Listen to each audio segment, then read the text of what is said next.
Shalom. Salam berjumpa dalam renungan harian GPI Lusai. Kekasih dalam nama Tuhan Yesus Kristus, sebelum kita mendengarkan firman Tuhan, kita akan satu di dalam doa. Bapa kami yang bertata di dalam kerajaan surga, kami bersyukur kepadamu ya Tuhan, kalau Engkau telah memimpin kami, menyertai kami, melindungi kami sampai saat ini. Sementara Tuhan, kami akan mendengarkan firman-Mu, urapi setiap kami, urapi kami hamba-Mu ya Tuhan. Terima kasih Bapa, terima kasih Yesus, di dalam nama Tuhan Yesus Kristus. Haleluya. Amin. Puji Tuhan. Jemaat Tuhan yang Tuhan kasihi, mari kita sama-sama mendengarkan firman Tuhan dengan tema jangan cemas dan takut. Kita sama-sama merenungkan firman Tuhan di dalam kitab 1 Samuel pasal 17 ayat 10 sampai dengan ayat yang ke-11. Demikian firman Tuhan. Pula kata orang Filistin itu, aku menantang hari ini barisan Israel. Berikanlah kepadaku seorang supaya kami berperang seorang lawan seorang. Ayat yang ke-11. Ketika Saul dan segenap orang Israel mendengar perkataan orang Filistin itu, maka cemaslah hati mereka dan sangat ketakutan. Jemaat Tuhan yang Tuhan kasihi, firman Tuhan dengan jelas bahwa ketika orang Filistin yang bernama Goliat menantang orang Israel, firman Tuhan berkata bahwa keberadaan orang Israel dan bahkan rajanya cemas hatinya dan ketakutan. Jemaat Tuhan yang Tuhan kasihi, saat-saat ini bahwa di dunia hati manusia cemas. Semua manusia merasa ketakutan. Mengapa? Karena ada virus corona. Sama halnya seperti pada bangsa Israel. Dia mendengar perkataan dari Goliat, dia cemas, dia takut. Jemaat Tuhan yang Tuhan kasihi, cemas artinya merasa sangat gelisah atau khawatir. Itulah yang dialami oleh Saul dan orang-orang Israel.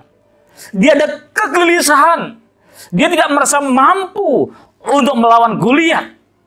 Dia tidak ada daya. Saul dan orang-orang Israel di samping cemas disertai ketakutan.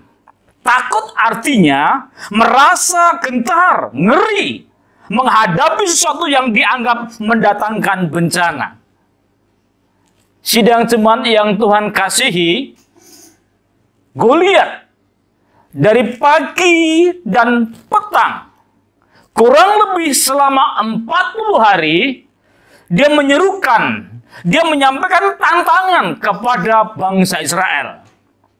Tetapi, Bapak Ibu Saudaraku yang kasih, oleh karena cemas dan takut, maka selama 40 hari, satu orang pun tidak ada yang berani melawan tantangan Goliat. Kekasih dalam nama Tuhan Yesus Kristus, di antara tentara-tentara Israel ada 3 saudara Daud, yaitu Eliab, Abinadab, dan Syama. Dan ketika Daud bersama-sama dengan ayahnya di Bethlehem, ayahnya berkata kepada Daud, "Pergilah, tengok kakak-kakakmu. Apa yang terjadi di sana? Apakah dia selamat? Dan bawa kabar kepada aku," kata Isai. Sidang jemaat yang Tuhan kasihi, Daud sebagai anak muda, dia adalah pribadi yang hidup takut akan Tuhan. Dia pribadi yang hidupnya mengandalkan Tuhan. Sidang jemaat yang Tuhan kasihi, di saat-saat Daud pergi ke medan pertempuran, Goliat selalu menantang bangsa Israel. Ternyata bahwa tidak ada satupun bangsa Israel yang berani menghadapinya. Karena Goliat tingginya kurang lebih 3 meter. Dan kekasih dalam nama Tuhan Yesus Kristus, bahwa Goliat di dalam kehidupannya, dia dari masa muda sudah berlatih menjadi seorang prajurit. Dan Alkitab katakan kekasih dalam nama Tuhan Yesus Kristus, bahwa Goliat memakai baju sirah 5.000 sikal tembaga. Luar biasa. Begitu berat. Dan bahkan Goliat membawa tombak. Dan juga kekasih dalam nama Tuhan, dia membawa pedang, membawa tombak, dan yang lainnya. Dengan kata lain bahwa ketika orang Israel melihat keberadaan Goliat, sudah takut duluan. Maka hatinya cemas. Hatinya takut. Jemaat Tuhan yang Tuhan kasihi saat ini. Dan sampai kecemasan, ketakutan menguasai hidupmu. Tahukah Bapak Ibu, bahwa hidup kita ada dalam perlindungan Tuhan. Dan Alkitab katakan bahwa kita sebagai anak-anaknya, kita sebagai anak kesayangannya, tahukah Bapak Ibu, kita digendong Tuhan. Artinya apa? Kita ada dalam perlindungan Tuhan. Sidang jemaat yang Tuhan kasihi, ketika Daud sampai di medan pertempuran, ternyata keberadaan bangsa Israel, dia dalam keadaan cemas. Dia dalam keadaan takut. Sehingga Daud harus bertanya, bagaimana keadaan kakak-kakaknya? Dan saudaraku yang kasih dalam nama Tuhan, ketika Daud bertanya, maka datanglah kakak yang pertama yang bernama Eliab. Eliab adalah kakak tertua dari Daud. Dan kehadiran Daud yang disuruh ayahnya untuk membawa bekal, makanan, roti dan yang lainnya. Ternyata di mata Eliab, Daud mengganggu tentang ketenangannya. Dan bahkan kehadiran Daud di medan pertempuran, Eliab mengejeknya. Dan bahkan berkata bahwa kau tinggalkan kepada siapa kambing domba yang 2-3 ekor itu. Itu satu kata-kata ejekan dari Eliab kepada Daud. Dengan kata lain bahwa Daud diremehkan oleh Eliab. Di mata Eliab, Daud seorang pengembala kambing domba yang tiada berarti. Dan bahkan itu pekerjaan yang paling rendah, tidak terhormat.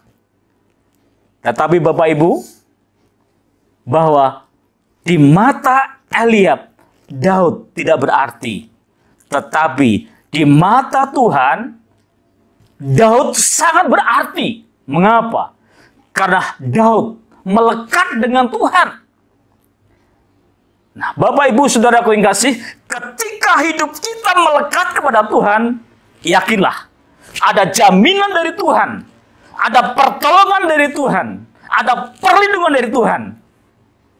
Maka dari itu, di situasi yang mencekam saat ini, jangan tinggalkan Tuhan. Jangan menjauh dari Tuhan. Dan mari kita, di rumah tangga kita masing-masing, kita berdoa. Kita memuji Tuhan. Sehingga kita ada kekuatan iman. Seperti Daud. Ketika para tentara merasa cemas dan takut, Daud memiliki iman. Sehingga Daud selalu bertanya-tanya terus.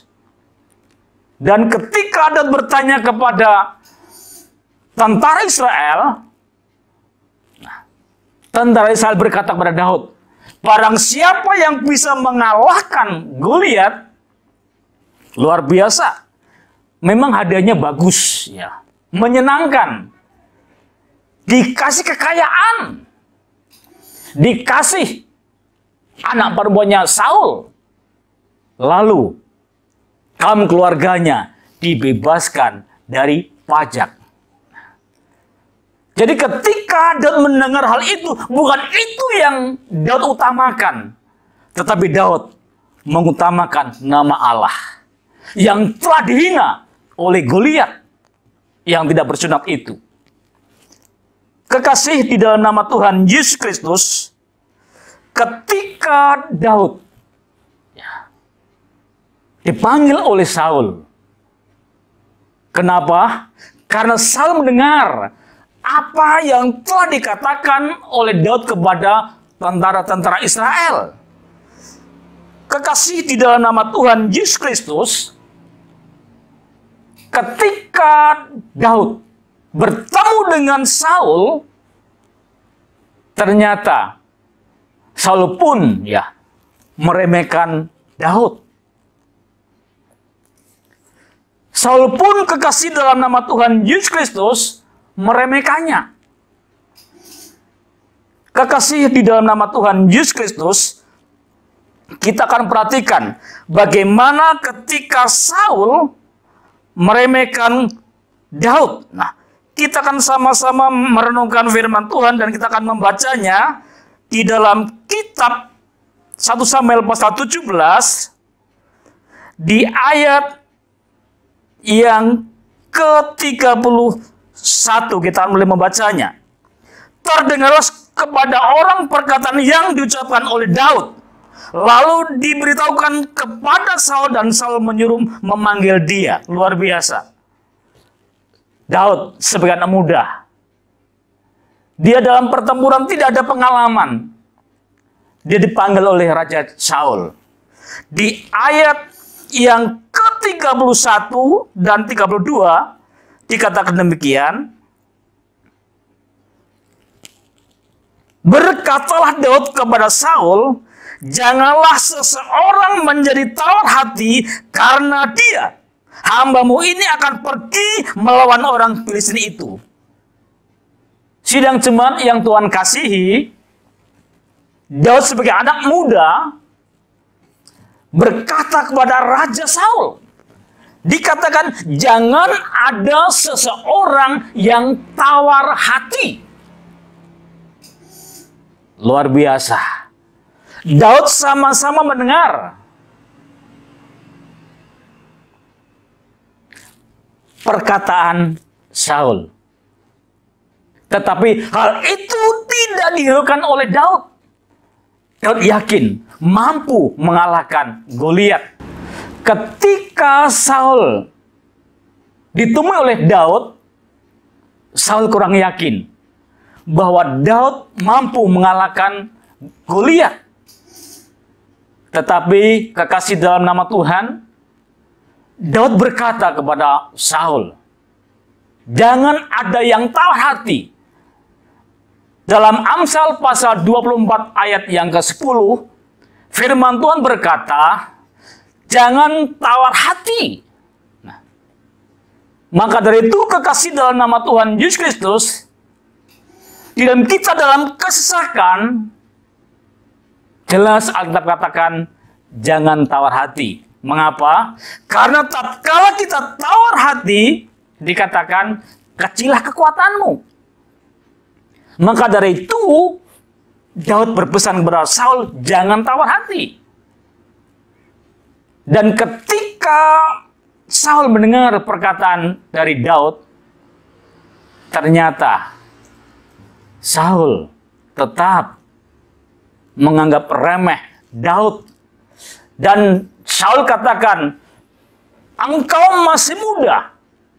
Dan Goliat dari masa mudanya sudah menjadi prajurit. Mana mungkin engkau mampu mengalahkan Goliat? Kekasih dalam nama Tuhan Yesus Kristus, Daud tidak patah semangat. Daud mengandalkan Tuhan.